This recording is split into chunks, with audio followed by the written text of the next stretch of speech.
آج مصیبتیں اور آفتیں آتی ہیں تو واویلا کرنے والوں کے لیے میرا میسج ہے، اللہ تبارک و تعالیٰ تمہاری ہر بات کو دیکھ رہا ہے.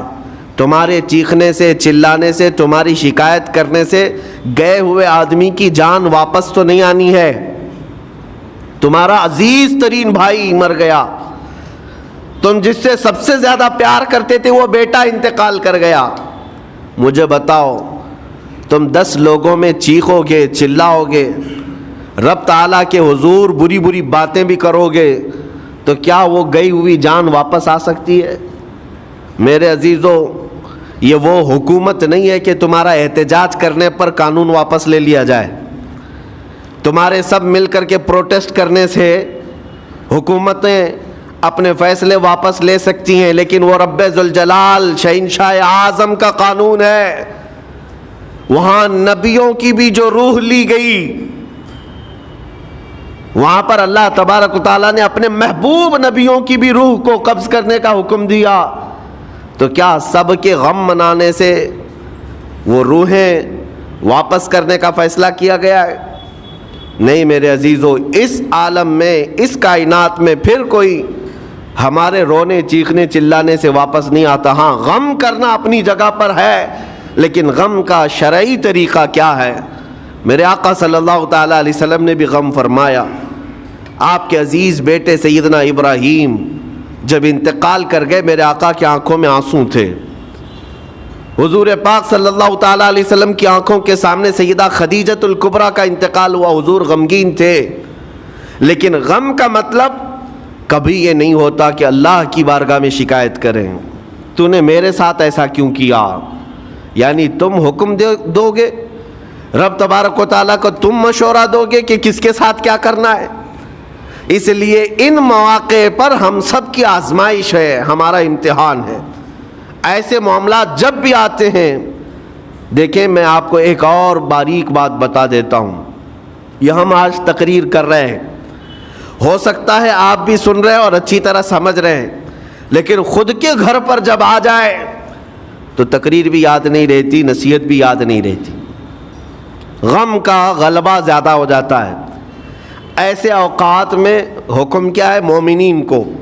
میرے گھر پر، میں جانتا ہوں شکایت نہیں کرنا چاہیے، میں جانتا ہوں غموں کے وقت صبر کرنا چاہیے، پھر بھی اگر میرے گھر میں آ گئی مصیبت تو مومنین کے لیے حکم یہ ہے کہ تم نے اب تک جو سنا تھا حدیثیں وغیرہ اس کو یاد دلاؤ. یعنی مجھے یاد دلاؤ. یہ مت سوچو کہ مولانا صاحب ہیں، مفتی صاحب ہیں، امام صاحب ہیں، ان کو تو سب معلوم ہوگا. غم کا غلبہ جب آ جاتا ہے تو اچھے اچھوں کو یاد نہیں رہتا. مومنین کو کہا گیا ہے کہ وہ یاد دہانی کریں، جائیں غموں کے وقت ان کی حالت دریافت کریں اور انہیں صبر کی تلقین کریں.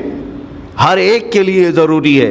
یہ سوچ کر کے پیچھے نہیں ہٹا جائے گا کہ یہ تو بہت جانکار لوگ ہیں، یہ بہت پڑھے لکھے لوگ ہیں، ان کو تو سب پتہ ہے.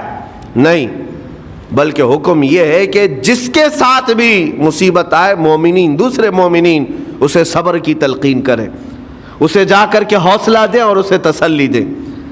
اب میں آتا ہوں ان باتوں کی طرف جو لوگ مصیبتوں کو برا سمجھتے ہیں. ایک صحابی تھے، ان کی شادی ہو گئی، ایک صحابیہ سے نکاح ہوا تھا مدینے میں. سال بھر خوشحالی سے گزرتے رہے، بہت اچھے دن گزرے.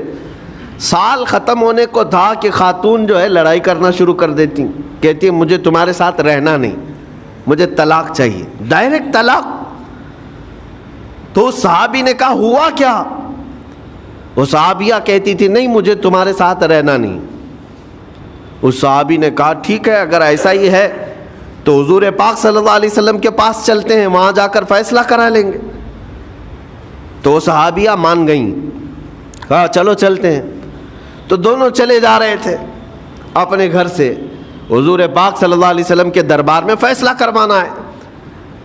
چلتے وقت راستے میں ایک پتھر سے ٹھوکر لگ گئی اس صحابی کو، اور اتنی تیز ٹھوکر لگی کہ ان کا ناخن اکھڑ گیا.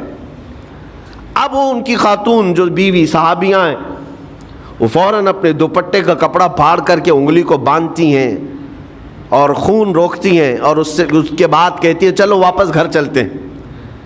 گھر واپس آنے کے بعد وہ کہتی مجھے طلاق نہیں چاہیے، ساتھ میں رہوں گی۔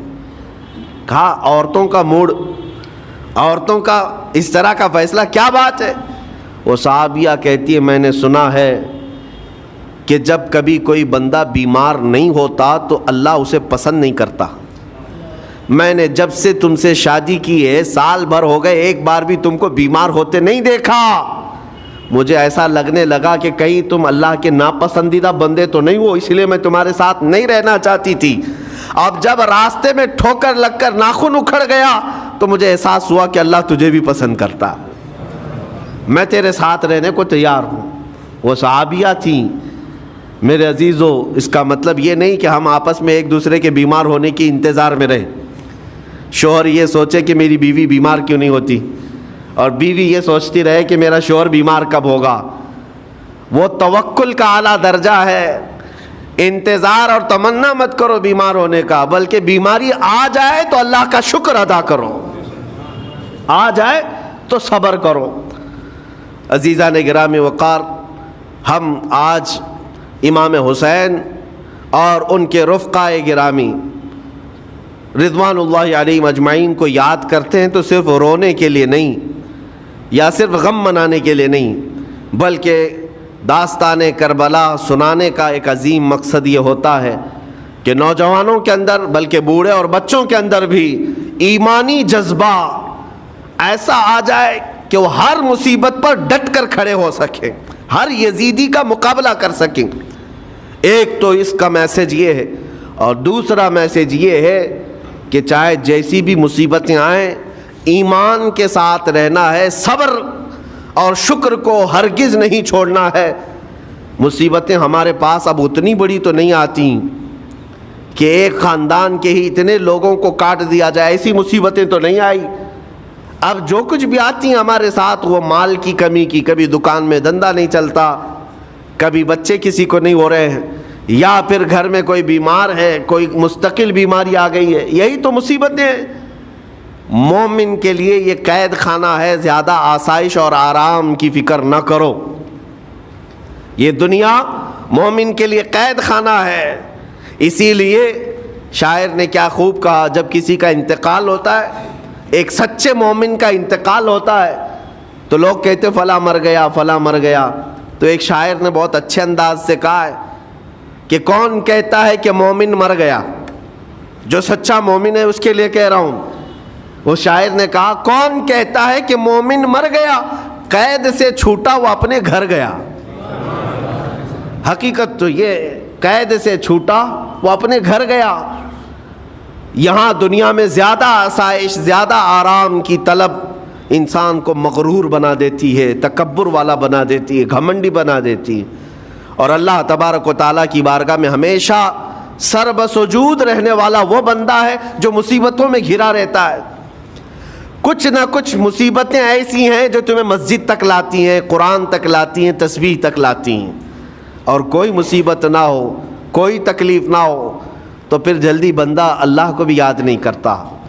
اسی لیے رب تبارک و تعالیٰ کی بارگاہ میں کچھ فرشتے ایسے ہیں، جب تم رو رو کر کے دعائیں کرتے ہو، پھر یہ کہتے ہو میری دعا ہی نہیں قبول ہوتی، مولانا آپ کیجئے، میں تو کب سے کی دعا مانگ رہا ہوں، میری تو دعا ہوتی ہی نہیں، اور آپ کہتے ہیں اللہ تعالیٰ بہت جلدی دعا قبول کرتا ہے۔ یہ نا امیدی تمہاری اللہ تعالیٰ کی ذات سے ہرگز جائز نہیں۔ لیکن میں وجہ بھی بتا دیتا ہوں، کچھ فرشتے ایسے ہیں جو تمہاری دعائیں سن سن کر کے اللہ سے کہتے مولا یہ بندہ کتنا مانگ رہا ہے، تو قبول کیوں نہیں کرتا؟ رب تبارک و تعالیٰ یہ جو مانگ رہا ہے اسے دے کیوں نہیں دیتا؟ رب تعالیٰ فرماتا ہے فرشتوں میں بھی سن رہا ہوں اس کے مانگنے کو، اس کی دعاؤں کو، اگر میں ابھی اس کو دے دوں تو وہ مانگنا بند کر دے گا، اور اس کا مانگنا مجھے اچھا لگتا ہے، جب تک وہ مانگتا رہے گا میں اسے پسند کرتا رہوں گا۔ ایک وجہ یہ بھی ہوتی ہے تم مایوس ہو کر کے چھوڑ دیتے ہو کہ اب کیا دعا کرنا، اتنے دنوں سے کر ہی رہا تھا، کچھ نہیں ہوتا۔ اگر تمہاری دعاؤں کا اثر جلدی نظر نہیں آتا تو رحمان تمہاری دعائیں سن رہا ہے اور وہ تمہاری دعائیں پسند بھی کر رہا ہے۔ میرے عزیزو، یہ تمام حالات میں آپ اللہ تبارک و تعالیٰ کی بارگاہ میں کثرت سے دعا ہی کریں اور مانگا ہی کریں جب مصیبتیں آئیں۔ آج کے حالات بھی ہماری آزمائش کے حالات ہیں۔ آج کا جو دور ہے وہ بھی ایک یزیدی دور ہے۔ یہاں پر جگہ جگہ جو مسلمانوں کے ساتھ حالات ہیں، یہ ہمارے لیے آزمائش کا دور ہے، بہت بڑا امتحان چل رہا ہے۔ ان حالات میں مسلمانوں کو چاہیے وہ اپنے ایمان کے ساتھ ڈٹے رہیں، استقامت، مولا حسین کے سبق کو پڑھیں۔